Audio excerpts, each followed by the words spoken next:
Hello, and welcome to another year of cinema. So, those of you that have seen my first proper video, I did a little introduction about what I plan on doing on this channel, and that is mainly to focus on the content of things to come.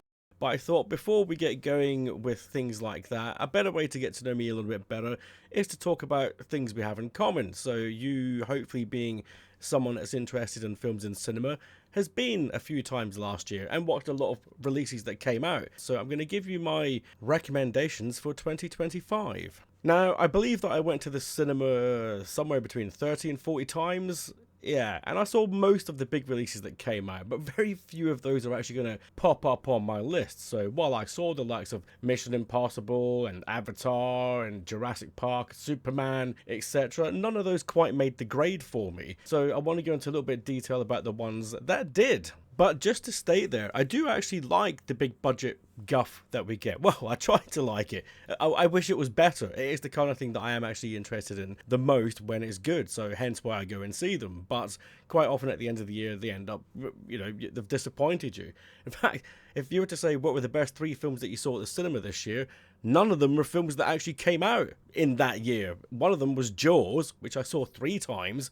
It was on an IMAX re-release because it was the 50th year anniversary, and I went and saw it, and then I went back again with work colleagues, and then went back again with another friend. Great film. I also saw David Lynch's Mulholland Drive for the first time, because on the podcast that I work on, we were going to cover David Lynch, and I thought, well, that's a good opportunity to see one of his films on the big screen that I've never seen before, and it was an absolute blast. And the other one was the original Nosferatu. I saw that with a musical accompaniment by Radiohead. All 3 of those movies pretty much dwarf everything that I saw in 2025. So I tried to do like a top 10 and I ended up with 14 films, so I've actually just put them in random order. So Richard Linklater had a busy year as a director. He released 2 movies. One was Nouvelle Vague, which is about the making of the 1960 French classic Breathless, but that's not the one on my list. The one that I've actually picked is the other film that he made, which is called Blue Moon. The film stars Ethan Hawke, and he plays Lorenz Hart, who is a real-life composer, and it's set in 1943 at the opening of the musical Oklahoma. He had nothing to do with Oklahoma, but his former partner, which was Rogers of Rogers and Hammerstein, he did. So the film follows Hart as he sits in basically the bar, talking to the barman, talking to the other patrons, talking to Rogers and Hammerstein when they come out to deal with, the adoring fans, and basically just reflects on life, love, and all sorts of things like that. But also, where is he and will he be remembered and will he be able to go on? Is the best of what he has to give behind him? Yeah, it's a fascinating drama. I believe that Ethan Hawke has already been nominated for several awards for this, so his chances of getting nominated for the old Golden Statue seem to be pretty good. Whether he'll win it or not, or Chalamet takes it away from him, we'll see.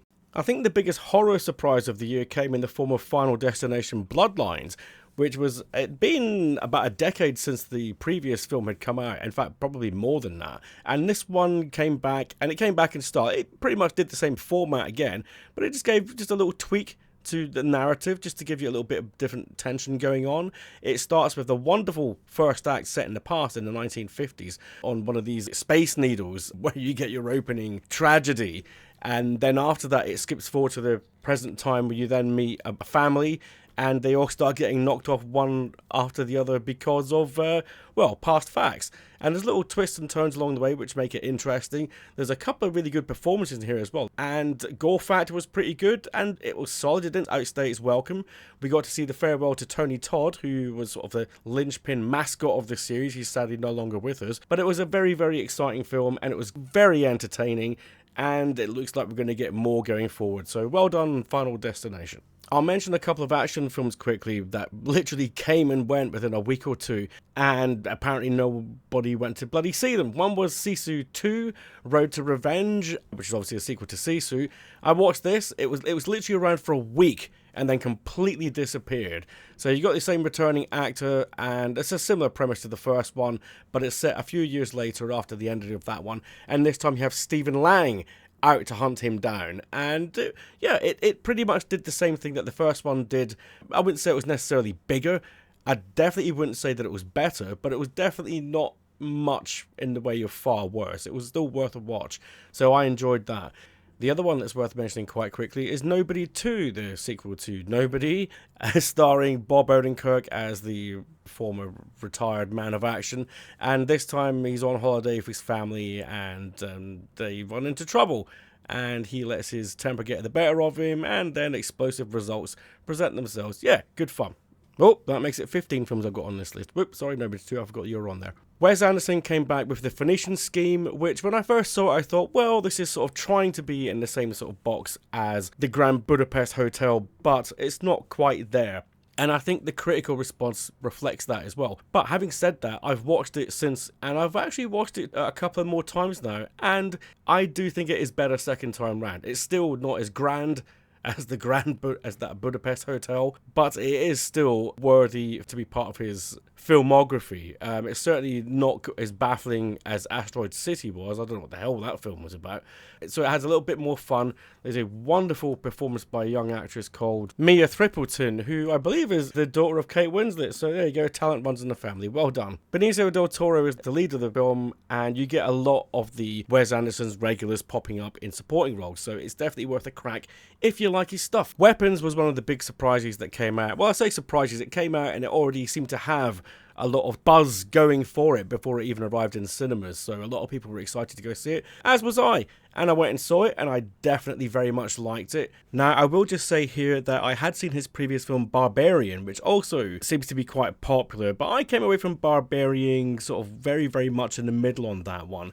It kind of grades in a line starting with excellent at the top and ending with piss poor at the bottom.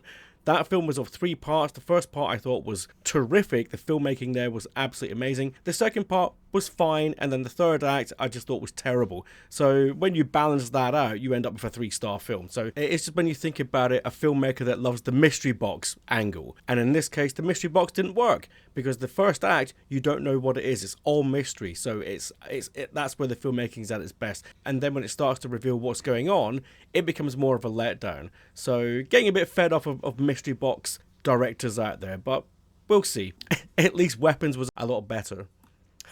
Apparently his next film is going to be another take on the Resident Evil franchise, and yet another artist out there that's got a reputation going for them has decided once again not to cover the original game. They're going to do their own thing. If fans have been asking for one thing, it's that, and they're still not getting it again. But people have faith in this director, so, maybe he'll do something good. But still, where is that first game adaptation? I'm not even a fan of this game series, and I want to see that game adaptation done properly. This one, there was a lot of debate going on with people that I was talking to about whether this was going to be the film of the year, and while some of those people that I spoke to definitely think that this is the film of the year, I came away going, it doesn't quite hold water.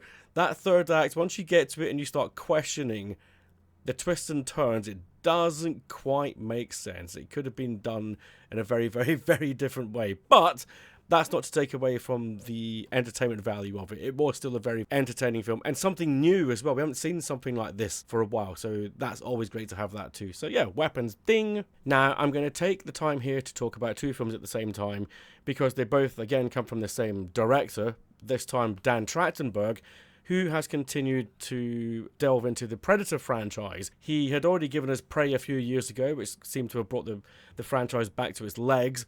And this time around, he delivered a straight-to-streaming or video animated feature called Predator Killer of Killers, which was set in 3 different time periods, largely set in 3 different time periods. You get the Viking era, then there's feudal Japan, and then there's World War II. And each of them do something different. I'll give them that. I think the samurai one was probably the most successful. The Viking one wasn't too bad as well. That was pretty good. The World War, less so. And then the third act is going to make it or break it for fans, because everyone's going to have a different idea of what the Predator franchise should be, or what the Predators are, where they come from, what their homeworld looks like, and we start to see that in both of these films. We start to see a little bit more about who they are as a species, and then moving on to the other film that he came out, which is the live-action one, which was Predator Badlands, which was a PG-13 in America, so a 12 rated here in the UK, and obviously everyone was like, oh god, this is going to be bloodless, it's going to be terrible, it's going to be awful, and it looks like there's a really annoying sidekick in there with this android that just yabbers on and won't shut up. And to be fair, all those things are true. But it also happened to be a very well-made film. It actually is, as a science fiction action adventure, it is actually pretty damn good. I'd say it's a little bit more akin to Riddick, the first third of Riddick, when he gets dumped on that planet and he has to survive the landscape because everything is trying to kill you. There's a lot of stuff like that in here. I guess I should just say I am a bit let down by what he thinks the predator species are. The way it's basically they're just Klingons, right? They're just tribal, you know, and they live in tents and survival of the fittest and all that. And but it's like, well, who makes the spaceships? You know, who drives the school bus? Who makes the packed lunches for the kids, right? But it's not inventive at all with what they've done with this society. I always thought that the predators would be like the rich dentists of the species. They're the ones that just go out hunting, right? The douchebags of this species. But I guess not. But we'll see going forward. The film, like I said, was good. They were both good. So the Predator franchise still has legs, unlike the Alien franchise, which is starting to wonk again after that fucking crap TV show we had. Ugh. The next double bill I have for you is to do with John Wick. Sadly, we did not get a John Wick movie, probably because he's dead, but I guess that won't stop them doing a fifth movie. But we did get the first spin-off movie. We have had a spin-off TV series called The Continental, which was pretty bad, sadly.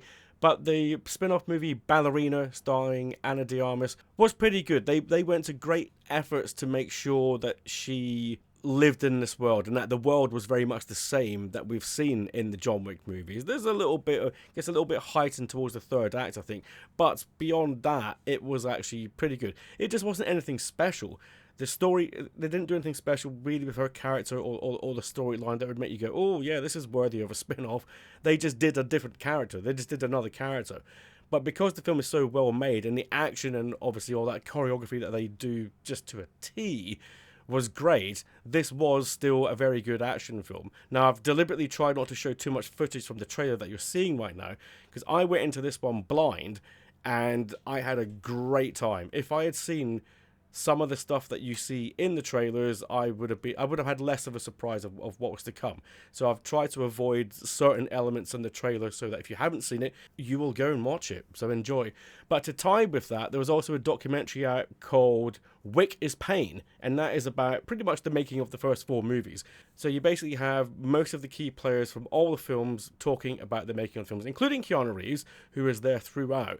And it's fascinating. It's 2 hours long, this documentary, and if you like the films, this is the sort of first go-to, I would say, for the franchise as a whole. So it's nice. I think it's probably come a bit soon, but it's not a promotional piece of material. It is them talking about the work that they've done and the journey they had to go through to get there. So that's definitely worth a watch as well. Benoit Blanc returned to screens big and small with Wake Up Dead Man, and I don't mind the Benoit Blanc films. I'm not a massive fan of the director. And yes, I am one of those people that just can't stand the work he did on Star Wars, but he'd done some decent stuff before that. I didn't mind Looper. Brick, his first feature, was very good, and these films I think are fine, but they're mildly diverting. I mean, I think you can basically just solve the murders by the bloody casting. Well, I have. All 3 of them. But I think as convoluted and daft as they can be, there's still a lot of thought that goes into creating these characters and the twists and turns along the way. So they're fun, disposable fun. That's pretty much how I felt about the first one. The second one I thought was even dafter. So going into this third one, I thought, oh god, you know, is it going to go off the rails completely? And it didn't actually. It actually quite surprised me how mature the writing was with this one. It doesn't do a gag every 5 minutes or anything like that, and the cast were superb. Josh Brolin, Glenn Close, I mean obviously Daniel Craig, and the new young dude, Josh O'Connor, I think his name is, were terrific, and the tone was very good. Now, it does have a lot of religious monologuing going on in here, so if that is the sort of thing that will put you off, then you might not like that as much. I find it fascinating. I'm not a religious person, but I do find religion in itself interesting, the way that it affects people and the way that people use it, and you get to see that here. And I think they wrote a very, very smart script for this one. So I like the darker tone. So I think this is easily my favorite of the 3 so far, and very much looking forward to what they cook up next. Marty Supreme is probably the last film that I saw, I think. So this is Timothée Chalamet playing a table tennis pro, but also a hustler and a con man. It's set way in the past, and this is his next bid for Oscar glory. I don't know how many nominations he's had now, but I have to say I've kind of not cared for the films that he's done. Like, he did the Bob Dylan one, and I'm not a Bob Dylan fan, so I had zero interest in that film. And I tried to watch it and just couldn't get through it because I've got zero interest in Bob Dylan. The Dune movies aren't quite my type of science fiction.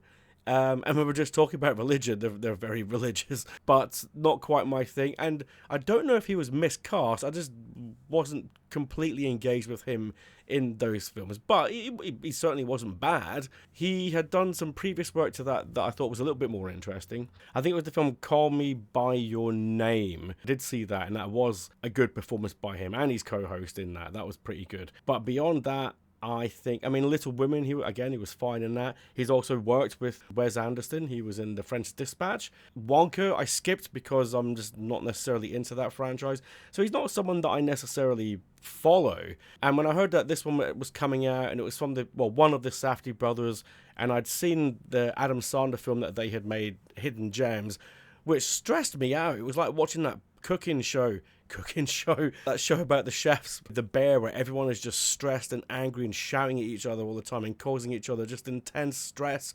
And I thought, oh God, is it going to be like that? And this film is very much like that. There's a lot of that in here, but I think it's all done very well. And I do think that this is the best performance that he has done thus far in his career. He is terrific in it, and I wouldn't be surprised if this is the one that nails him that Oscar. And I hope it does, because then hopefully he'll piss off for a while and do something else. I've been in your service since I was 2.5, my lord. Well, that must be why I'm so utterly sick of the sight of you. But it is a very, very good film, and I do recommend that people see it. It's quite long, but it's very, very engaging. And it's got a very interesting soundtrack as well, though. They don't just use music of the era, because this is set back in the early 1950s. But you've got Public Image Limited showing up on this soundtrack as well as other things. So I was very impressed with their use of music throughout, and I found it very effective.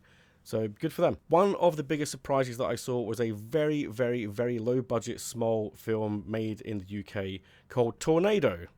I have no idea where this film came from. I didn't even see a trailer. I think I'd just seen a review that had given it a high rating, and then I saw that the buzz for it was pretty damn good. So I started looking into it, and the cast, Tim Roth, who I do like, and Jack Lowden, who I'd come to appreciate from the TV show Slow Horses. So I thought, all right, this could be fun. And it's a period set film set in Scotland in the 1790s, and it follows a young Japanese woman named Tornado as she flees from a gang of bandits. Essentially, she's robbed them of something that they themselves have robbed.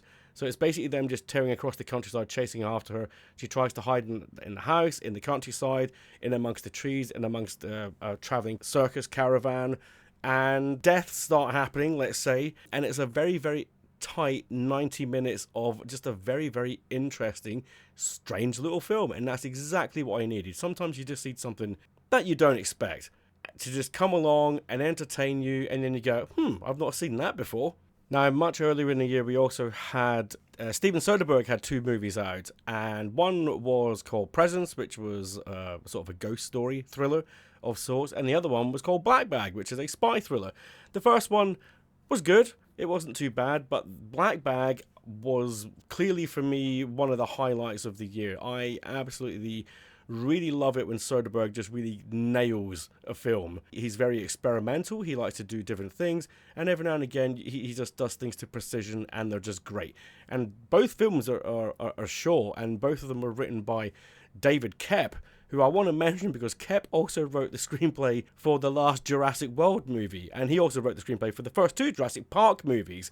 So he's a writer that's all over the place. He's up and down. Sometimes he's good, sometimes he's bad, and sometimes you don't know what the hell's going on. I even read one of his books last year. He's got a couple of books out because Catherine Bigelow, who had a film out this year called A House of Dynamite, which is also worth checking out, she was going to adapt his book called Aurora, and I thought, I've got to read that book. Read the book, thought it was absolutely awful. And then I discovered that she dropped the project and she did The House of Dynamite instead. But his first novel, I think it's called Cold Storage, he's going to be working on, well, it's been made, and he's written a screenplay for that, and that's out this year, so 2026. So he's sort of back in the limelight doing stuff. So I just wanted to mention that he's about and all over the place, but his work is still vacillating between crap and really good.